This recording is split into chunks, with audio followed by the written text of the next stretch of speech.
안녕하세요. 분석의신입니다. 여러분을 토방에서 머리를 식혀드리고자 준비한 분석입니다. 유로파리그로 준비를 하였으며 분석 시작 전에 구독과 좋아요는 큰 힘이 되니 구독과 좋아요 한 번씩 부탁드리겠습니다.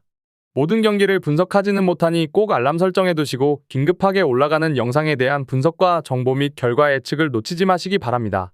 이외 더 다양한 경기의 분석과 결과 예측이 필요하시다면 영상 하단의 고정 댓글에 링크로 연락 주시면 더 많은 도움을 드릴 수 있도록 하겠습니다. 첫 번째 경기는 웨스트햄과 토폴라입니다. 웨스트햄은 맨시티를 상대로 1대3으로 패배하였습니다. 그래도 속공 상황에서의 날카로움을 보여준 편이었습니다. 물론 지공으로 뚫어야 하는 유로파리그 조별리그에서는 좀 고전할 가능성도 점쳐지는 상황인데 당장 리그 루턴타운전에서 좀 지지부진한 경기를 하고 2대1로 겨우 승리를 만들어내기도 했습니다. 생각보다 조별리그에서 난관이 나타나도 이상하지는 않을 듯 싶어 보입니다. 토폴라는 상위 전력을 상대로는 상당히 헤매는 편입니다.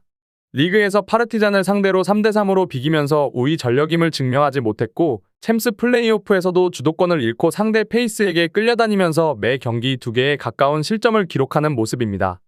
웨스트햄의 실점 비중이 높아서 한 골 정도를 기록할 가능성이야 있다고 하지만 일단 수비를 신뢰하기 힘든 것은 매한가지입니다.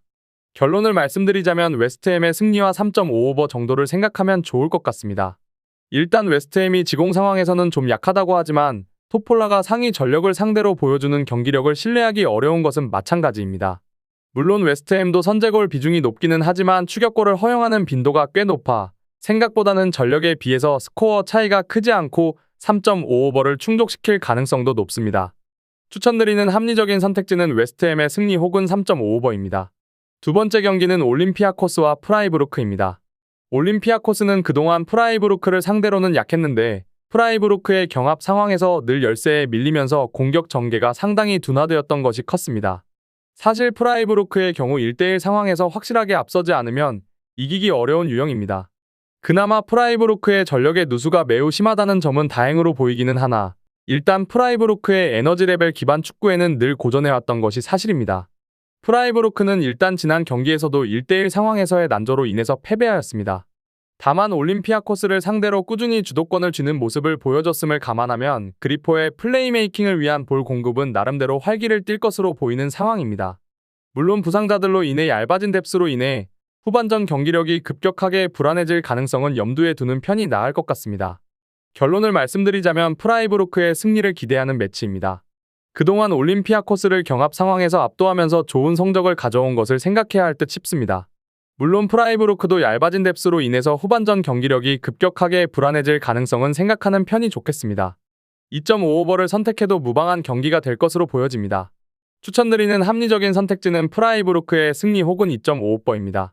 세 번째 경기는 아약스와 마르세유입니다.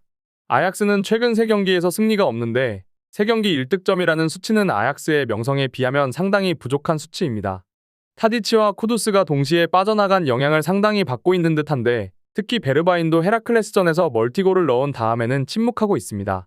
마르세유가 생각보다는 올 시즌 수비적으로 포메이션을 짜고 운영하고 있다는 점까지 생각하면 생각보다 아약스의 중앙 장악이 유효한 상황으로 넘어가지 않을 수는 있겠습니다.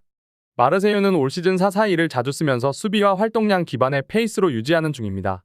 이 덕분에 지난 시즌만큼 화력을 투사하고 있는 상황은 아니지만 일단 상대가 라인을 올리고 나서는 유형의 아약스라 오바메양 같은 선수들이 뒷공간을 파고들 만한 환경 자체는 마련할 수 있을 것으로 보입니다.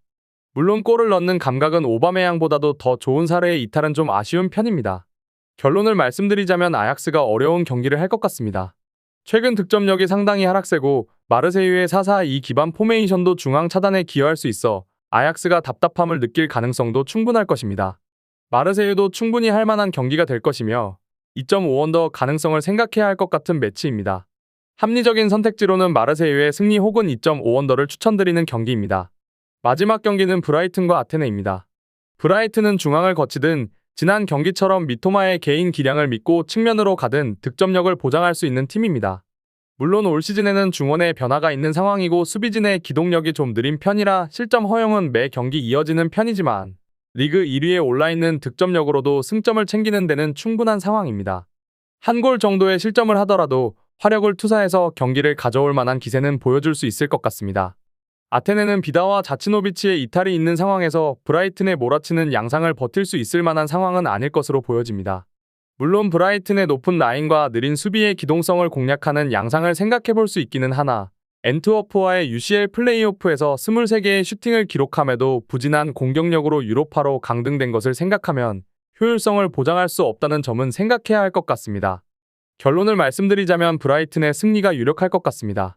상대의 역습 때문에 느린 수비의 기동성이 저격당해서 한 골 정도의 실점 가능성을 점쳐야 할 것으로 보이지만 일단 화력으로 상대를 제압할 가능성은 매우 높을 것입니다. 아테네의 수비 핵심 선수들도 빠진 상황이라는 것을 생각해야 할 것이고 아테네가 맹공을 버틸 수 있을 것 같지는 않습니다. 2.5오버를 선택해도 좋을 것 같습니다. 합리적인 선택지를 추천드리자면 브라이튼의 승리 혹은 2.5오버를 추천드리는 경기입니다.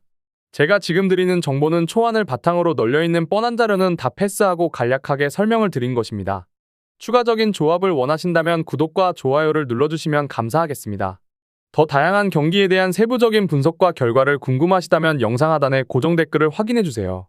여러분이 건전한 스포츠 문화를 즐기실 수 있도록 항상 최선을 다하도록 하겠습니다. 시청해주셔서 감사합니다.